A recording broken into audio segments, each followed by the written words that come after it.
2021 সালের সামরিক অভ্যুত্থানের মাধ্যমে ক্ষমতায় আসা মিয়ানমারের সামরিক সরকার গত জানুয়ারিতে নির্বাচনের মাধ্যমে আবারও ক্ষমতায় আসে। মিং অং লাইং, যিনি 5 বছর আগেই মিয়ানমারের একটি অভ্যুত্থানের নেতৃত্ব দিয়েছিলেন, চলতি মাসের শুরুতে তাকেই প্রেসিডেন্ট নির্বাচিত করে দেশটির সংসদ। যদিও বিরোধী দলের বর্জন করা এই নির্বাচনের গ্রহণযোগ্যতা নিয়ে রয়েছে প্রশ্ন।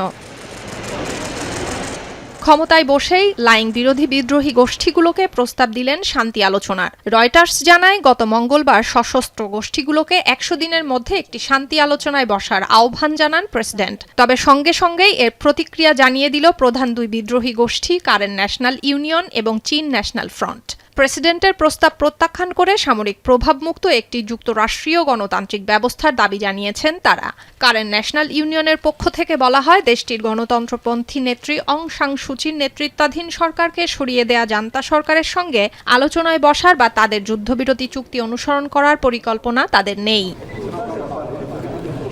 চীন ন্যাশনাল ফ্রন্টের মুখপাত্র সালাই তেতনিও জানান, তার দল সামরিক প্রভাবমুক্ত একটি যুক্তরাষ্ট্রীয় গণতান্ত্রিক ব্যবস্থা চাইছে, তাই এই সামরিক সরকারের সঙ্গে আলোচনায় বসার কিছু নেই।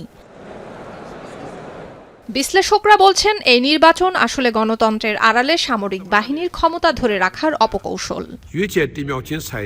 2022 সাল থেকেই মিয়ানমারের সামরিক সরকার বিদ্রোহী সশস্ত্র গোষ্ঠীগুলোকে দুর্বল করতে সংখ্যালঘু নেতাদের সঙ্গে দফায় দফায় আলোচনা চালিয়ে আসছে। তবে তাতে তেমন একটা সুবিধা করতে পারেনি জান্তা সরকার। দেশটির বেশিরভাগ অংশে জাতিগত সশস্ত্র গোষ্ঠীগুলো এখনও গৃহযুদ্ধে লিপ্ত। সুলতানা দিনা, এখন বিশ্ব। শিয়া বাটার ও ভিটামিন ই সমৃদ্ধ লিলি বিউটি সোপ, তারুণ্যময় উজ্জ্বল ত্বকের জন্য।